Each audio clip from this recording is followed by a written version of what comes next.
Sepanjang video ini kita akan melakukan pembedahan komputer desktop menggunakan animasi 3 dimensi. Mirip seperti laboratorium pembedahan di kelas biologi, namun sebaliknya kita akan menelusuri bagian dalam komputer ini dan membongkar setiap bagian perangkat kerasnya. Kami kemudian akan menggunakan mikroskop dan memperbesar untuk memberi Anda pandangan nanoskopik dari transistor dan struktur lain di dalamnya. Untuk membuat video ini, kami membongkar semua perangkat keras di dalam komputer desktop biasa. Kami menyolder dan melepaskan komponen dari masing-masing papan sirkuit tercetak dan mengambil ribuan gambar. Kemudian dengan menggunakan gambar-gambar ini, kami dengan cermat membuat model 3 dimensi setiap komponen, mulai dari casing komputer hingga resistor terkecil. Hasilnya, inilah semua perangkat keras yang akan kita jelajahi sepanjang video ini. Ini terlihat seperti TKP di mana seseorang dengan kejam menghancurkan komputer dan mengatur semua komponennya. Tapi mari kita langsung saja. Kita akan memulai perjalanan ini dengan Central Processing Unit atau CPU yang merupakan otak dari komputer. Di bagian atas terdapat penutup yang disebut penyebar panas terpadu dan di dalamnya terdapat bungkusan logam kecil yang menampung sirkuit terpadu yang secara teknis disebut cetakan. Cetakan ini dipasang pada papan sirkuit tercetak yang mendistribusikan 1.200 titik koneksi ke landasan pendaratan yang berinteraksi dengan susunan jaringan pendaratan pada motherboard.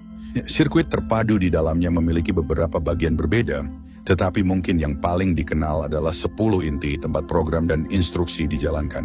Setiap inti cukup rumit, jadi berikut adalah diagram yang menguraikan bagian-bagian fungsional yang berbeda. Mari kita perbesar tampilan nanoskopik dari sirkuit terpadu, sehingga kita dapat melihat masing-masing transistor. Transistor ini berukuran sangat kecil, lebarnya hanya beberapa nanometer, dan dalam cetakan ini terdapat sekitar 8 hingga 10 miliar transistor. Di atas transistor terdapat beberapa lapisan kabel logam dengan vias yang menjulang secara vertikal di antara lapisan-lapisan tersebut. Bersama-sama transistor dan kabel ini menciptakan labirin multilayer atau jalan raya yang menghasilkan komputer yang dapat menjalankan miliaran operasi setiap detik. Sekarang mari kita perkecil dan lihat bagian lain dari CPU. Di sisi masing-masing inti, terdapat cache memori L3 bersama dan interkoneksi cincin. Di paling kanan adalah prosesor grafis terintegrasi yang berfungsi sebagai GPU yang kurang bertenaga. Di kiri atas adalah pengontrol memori yang mengirimkan data ke DRAM. Dan terakhir di paling kiri adalah Eigen System dan platform I/O yang berkomunikasi dengan chipset pada motherboard dan mengatur aliran data antara banyak komponen lain di PC Anda. Jadi, dengan mengingat hal itu, mari kita lanjutkan dan melihat motherboard-nya. Motherboard ini adalah papan sirkuit tercetak berukuran besar dengan ribuan kabel di dalamnya. Dan berbagai microchip, komponen, soket, port, slot, header, dan konektor yang disolder ke dalamnya. Mungkin satu-satunya komponen yang paling penting dan mahal selain PCB adalah chipset yang merupakan sirkuit terintegrasi yang terdapat di bawah unit pendingin di sini dan terhubung langsung ke bagian agen sistem di CPU.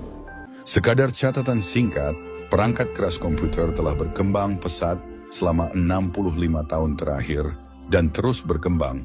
Jadi detail yang kami tampilkan harus dianggap sebagai contoh PC masa kini dan bukan sebagai cara kerja semua komputer.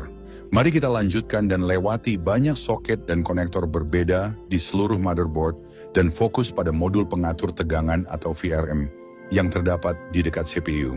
Komponen-komponen ini digunakan untuk menurunkan tegangan yang berasal dari 1 daya menjadi 1,3 volt yang digunakan oleh CPU. Karena seluruh daya mengalir melalui komponen-komponen ini dan efisiensinya sebesar 80 hingga 90%, unit pendingin harus ditempatkan di bagian atas. Saat kita membahas topik daya, CPU ini mengonsumsi daya yang setara dengan sekitar 16 lampu LED, sehingga menghasilkan sejumlah besar panas yang diambil oleh pendingin CPU. Pendingin khusus ini menggunakan pompa untuk mengalirkan cairan melalui tabung-tabung ini dan masuk ke saluran radiator yang memindahkan panas ke sirip radiator. Kipas kemudian membantu memindahkan panas ke udara dan cairan yang didinginkan kembali ke pompa melalui loop balik. Pompa adalah motor DC brushless yang dibuat dari PCB, chip control, dan stator di sisi kering, penghalang di tengah, dan kemudian rotor magnet permanen dan impeller di sisi cair. Tidak ada sambungan mekanis antara rotor dan stator sehingga mencegah kebocoran cairan pendingin.